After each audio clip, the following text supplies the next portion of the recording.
वसुदेवसुतं देवं कंसचाणूरमर्दनं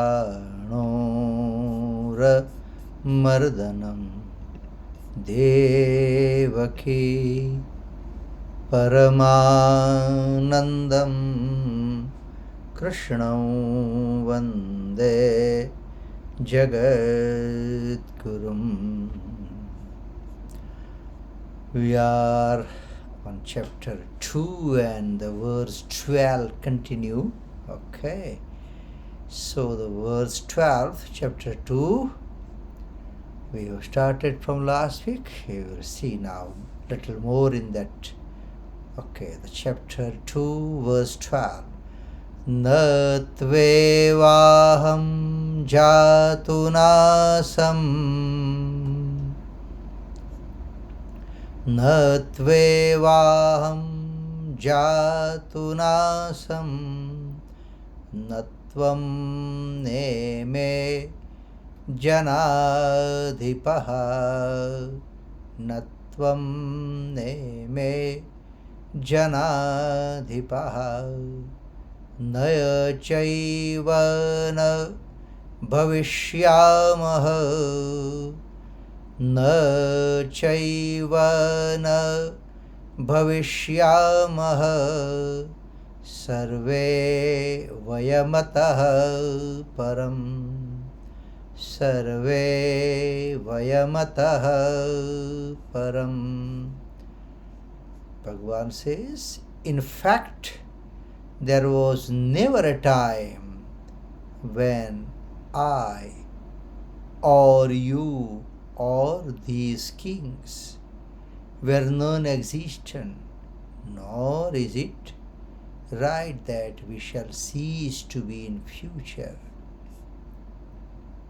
So, Bhagavan Krishna in this verse says that the body is as I told you last week, it's all repeating, okay?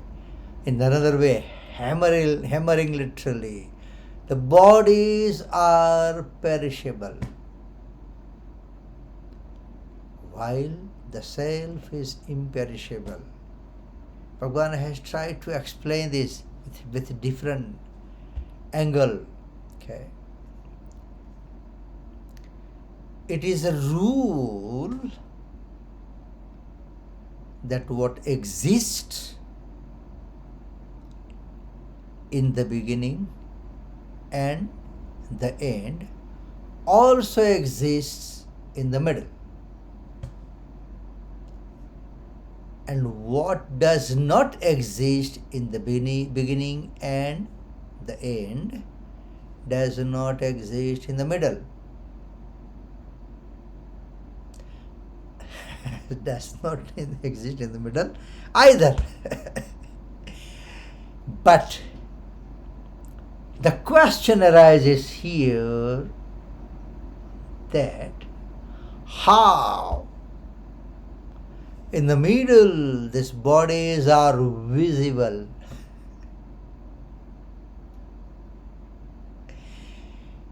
The answer is that senses, mind and the intellect with which we see and worldly objects which are seen, both are perishable and change every moment. Man, when I say man, it's not a gender, it's a person, okay? Man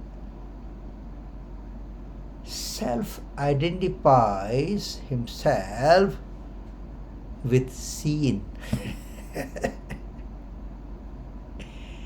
Then he is called as seer. When the instruments of perception and the objects of perception are all perishable and transient, then how can the apparent onlooker be permanent.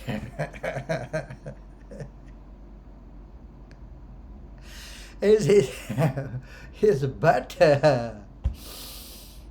as I kept on saying since we have started this second chapter, yes, it is, uh, you can say, the hard nut to crack. It is, yes, yes, yes.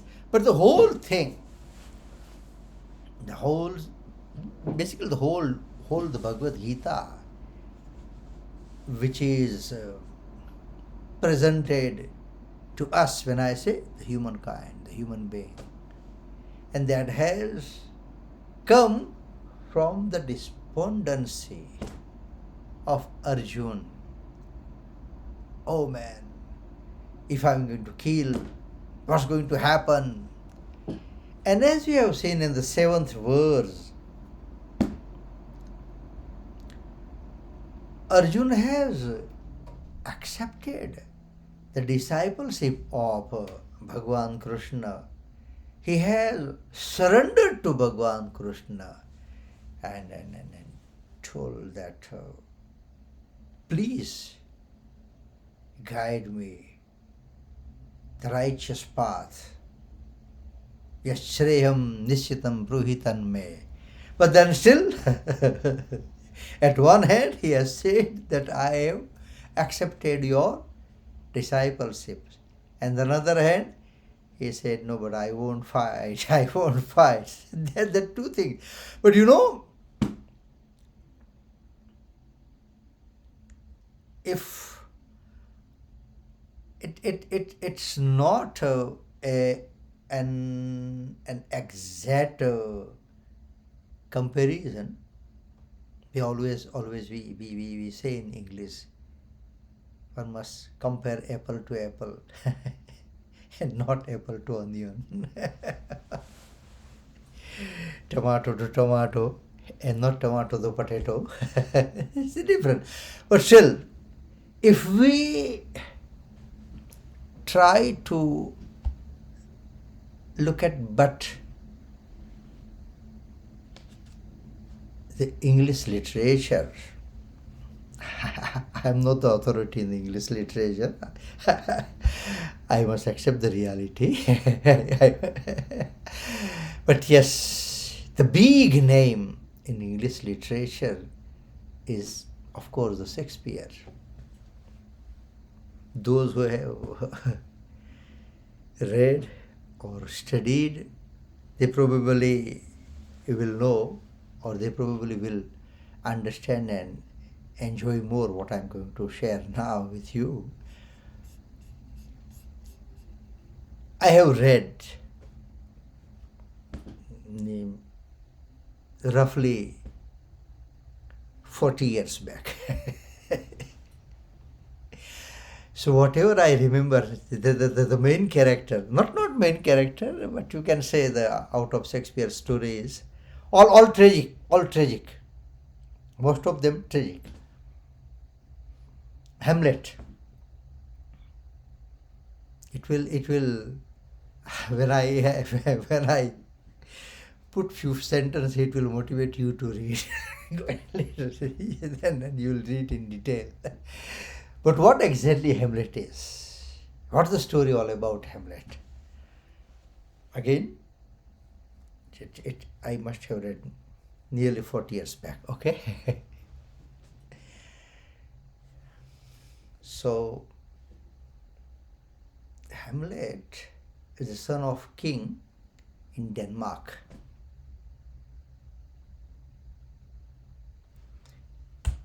And what happened? Hamlet's mother fall in love with her dear, means Hamlet's kaka, means Hamlet's father's younger brother. And then that younger brother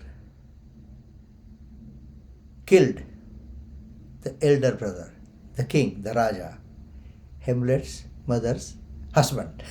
Okay. Hamlet came to know. He was not that small at that time, and he was not that old at that time. But when he came to know that how come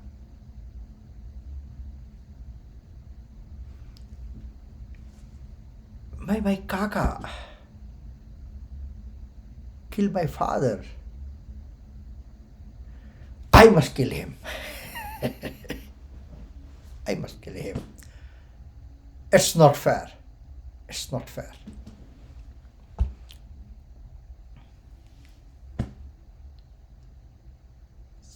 But then, at the other hand, he thought, if I kill him, then what's going to happen? First of all, there will be no king in this kingdom, means in Denmark. So there will be an anarchy. And he was not that big who can become a king.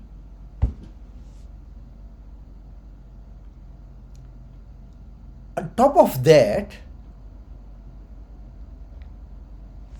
my mother loves him. And if I kill him, my mother is going to be widow second time. To be or not to be.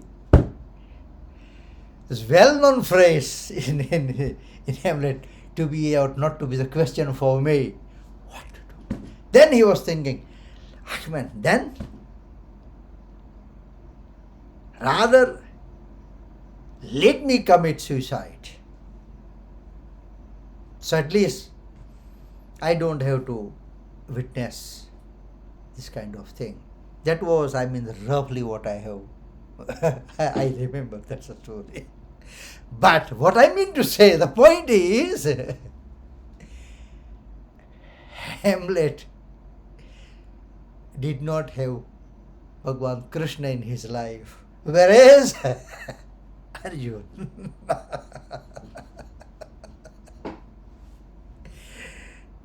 has Bhagwan Krishna in his life, who can guide. And again, my dear friends, bear in mind that Arjun is just a representative, but the questions or the confusion what he has put in front of Bhagwan Krishna, either this way or that way, is all questions when we go through step by step, and when we think with ourselves,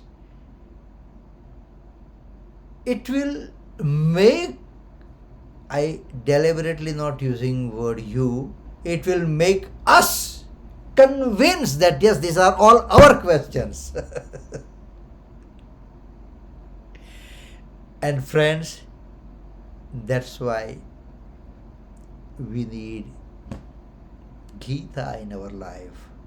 When I say Geeta, that means Bhagwan Krishna is there.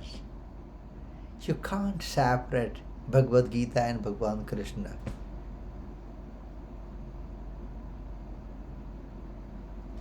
So, in another Shakespeare's story, with Clarionus or something like that, something from the Greek, he was in good position in that army. And what happened once that king insulted him, Clarionus or something like that, and then he felt very bad. I said, now he left the king and the kingdom. I said, okay, I'll see. Because, O king, whatever power you had, that's due to me. Then the story goes that then he goes to another kingdom, and the another king was always ready to embrace him. And then they attacked on the Greece. So what happened that the king of Greece, he understood that in the battlefield it is almost impossible to defeat that Clarionus. What was the name? Yeah. So we have to use a trick. So the king of Greece sent Clarionus' wife and mother to see, and they both went and humbly requested, who you going to fight? Who you going to fight with? This is your motherland. Again, what to do? Clarionus said, okay, rather let me escape, or something like that. So what I mean to say, whether it's Hamlet or the Clarionus, it's escapist mentality. You can see the escapism. Whereas Bhagwan Krishna did not let Arjun to escape from the battlefield. Was fight. And when he asked this and then the Atma and Anatma and self and body and this and that, Bhagwan has to explain everything. Okay, let's back to the topic, but I just wanted to because when it is a heavy subject we have to, but I mean you from our Geeta class, you must have studied. Once the class is over, you can always correct me. Okay, no, that was not clear. This was not this. If you know, otherwise you can read it again. Anyway, so then how can the apparent, the outlook be permanent? The apparent entity of seer is there because of affinity between the seer. The senses and the seen, it's all, we need to register these kind of words in our mind. Okay, it's going to come all the time. Maybe with a different word, okay. In case there is no such affinity, then this apparent entity of the seer fades away. It's all due to attachment. If there is no attachment, then there's nothing. Okay, for an example, okay, we are on holiday, for an example, Cape Town, not even Cape Town, Cape Agalas. I like that place about Cape Agalas. It's nearly, I've been there 2-3 times. I didn't stay there, just a day visit. Cape Agalas, for an example, right? Okay. And you get the message or have come to know that there is a house breaking in Lenasia because you are attached to the Lenasia. Where? You need to know because you attached, right? Then you have come to know it's in extension 1. Then you more attached. Renesia and love, Renesia extension 1.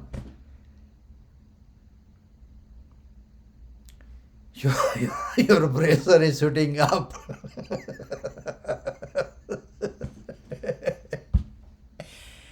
Extension 1. Oh my God. You started reciting Hanuman Jalsa in your mind. It should not be on the penguin.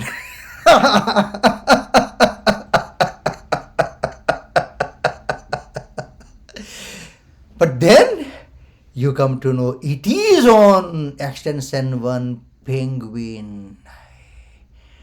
Then you become more eager to know what house number.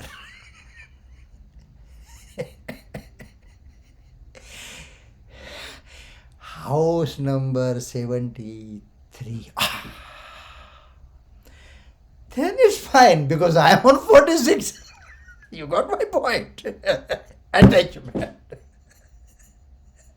Attachment.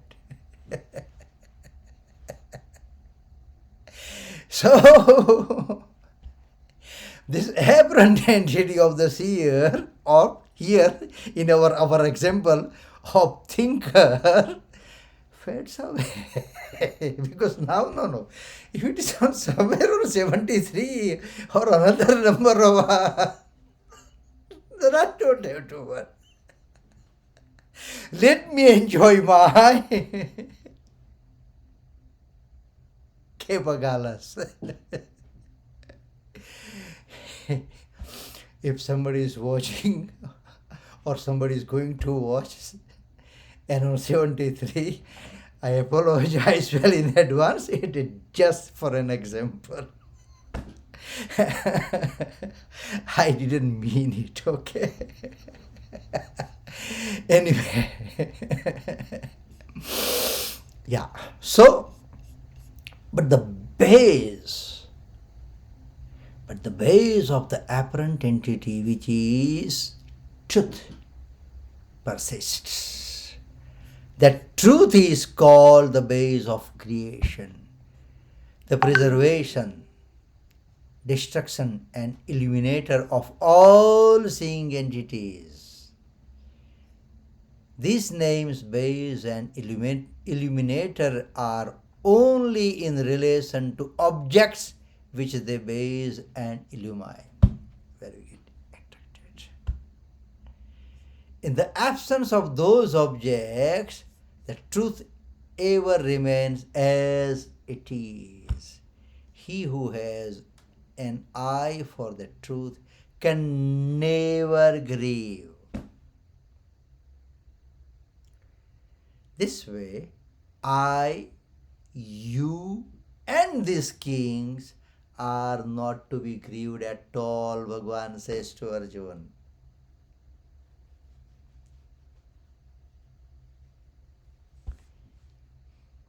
Okay. I try to explain in simple manner, and I will be trying, but whatever. Okay. So in these words, there is the description that God and the self both are endowed with the same characteristics. The Bhagavan, I as Krishna, you as Arjuna. And all these people as kings neither existed in the past nor will exist in future, but all of as ever existent entity existed in the past and will also exist in future. It means that I, you, and these kings, these three are different as far as the bodies are concerned.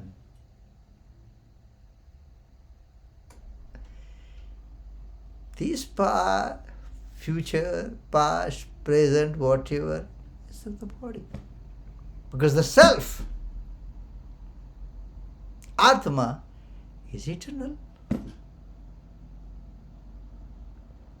So, but they are the same as far as the self is concerned. The bodies neither existed in the past nor will exist in future, but the entity of the soul did exist in past, shall exist in future, and does exist at present. The body is mortal, the self, Atma, is immortal. That's the basic principle we must not forget. We must remember this. And not only remember, we have to register this. Okay. When these bodies did not exist, the entity of the self was there, and when these bodies will cease to exist, the entity will still remain. What we go for the cremation is the body. There is nothing else except one ever existent entity. I, you, and these kings. By saying so, the Bhagwan means that the entity of God and entity of the embodied self are one and the same. This is but tricky, but we will come when it comes. We'll take that. Because in the 12th chapter, Bhagwan has told, Mamaivanso Jivaloke, you are my part. Mamaivanso Jivaloke, Jiva Bhutas Sanatana. Sanatana is again eternal. But that's in the 12th chapter. when we reach, we reach. I always say we have not set any deadline, so it's fine. So, yeah, by saying so, Bhagwan means that the entity of God and entity of the embodied self are one and the same in is and are and am. Is, am. There is only one pure consciousness. M means Bhagwan, I am, right? Is means he is or you are. I am, Bhagwan says. So, the only one pure consciousness, it is because of I. When here we have used the word I, because of ego, that am is used. All technical words.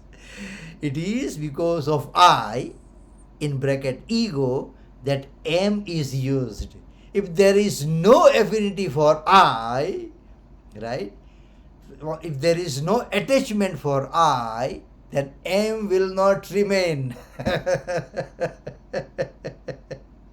It's all attachment, will not remain, but only is will remain. That is pure consciousness rather than the body is our true identity. What is my true identity? The pure consciousness, the self, and not the body. And not the body. You know, if I'm not mistaken, it was mentioned with somewhere in Ramakrishna Paramhans, maybe some other saint, but we need to know the essence. Example is one, and where it came from doesn't really matter.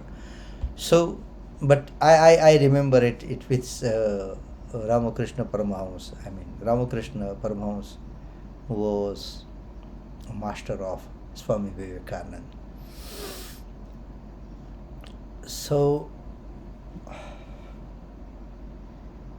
one gentleman approached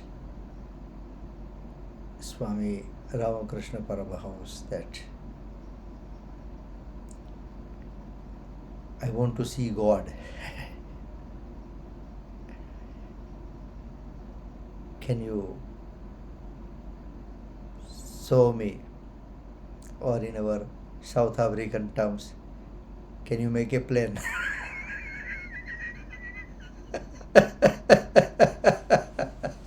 We are South African.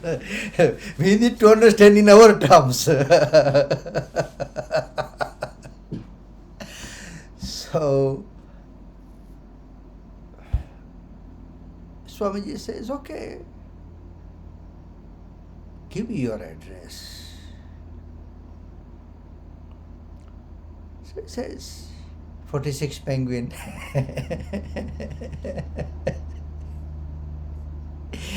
Swamiji says, that's your house address. What is your address? So,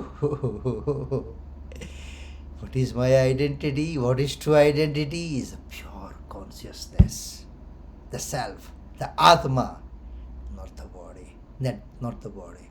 Therefore, one should not grieve for the body. As an incident of the past and the future is perceived far away, so also is an incident of present. The reason is that as we, the self, have no connection with the past and the future, similarly we have no connection with the present when we means the self have no connection at all with them. Then what is the difference between the past, the future and the present for us? These three are within limits of time. That person born so and so date and pass away so and so date. Past, present, future, gone. Time, right? So these three are within limits of time, but the self transcends the limits of time. Self is timeless. Anadi, Ananta, endless, beginningless. Time has divisions, while the self is eternal and indivisible. It's only by regarding the body as self that three appears difference between the past, the future and the present. In fact, the past, the future and the present don't exist for self, it being eternal. The body is within the time frame, in the time limit. 60 years, 70 years. But the Atma, how many journeys, how many bodies he has changed. So, many ages may change, yet Shariri, when I say Shariri, the self, does not undergo any change. Shariri, not the Sharir, okay? Sharir is body. Shariri is self, Atma. I repeat, many ages may change, yet Shariri, the self, does not undergo any change. It remains the same because it is a fragment of God, as I told you earlier. Mamaivaamso jivaloke jiva bhutas sanatana. It remains the same because it is a fragment of God. But the body does ever change. It does not remain the same even for a moment. We may not notice. But if we really want to see the change in our body, just browse in your photo gallery 3 years back, 5 years back, 10 years back. You will say, yes, yeah, but there is a change. when you see your own picture, your own photo, which is 10 years back, is it me? Oh man.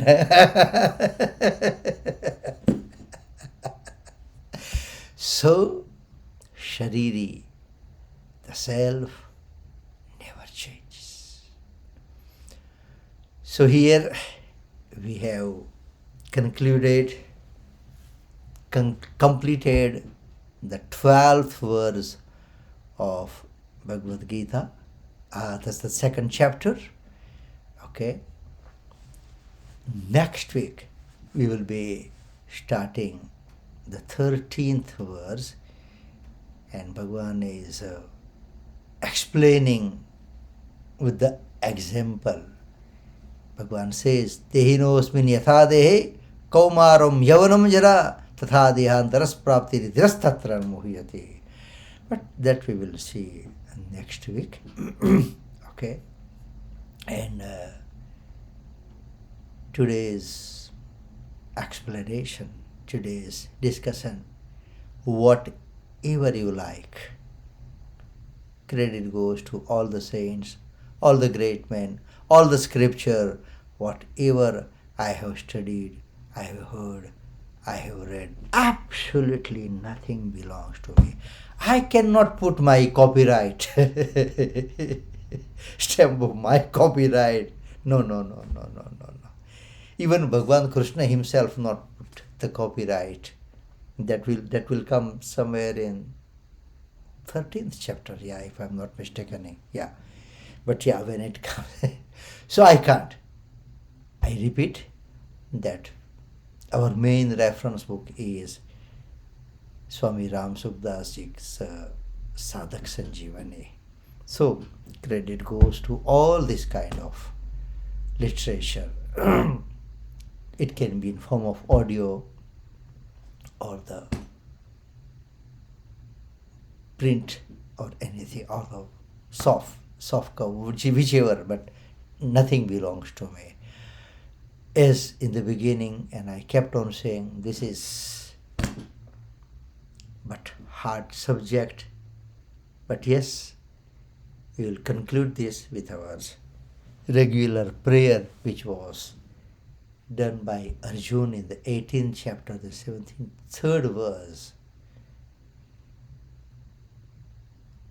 Nashto moha srudirlabdha tvat prasadan mayachyuta sthitosme gata sandeha karishye vachanam tava.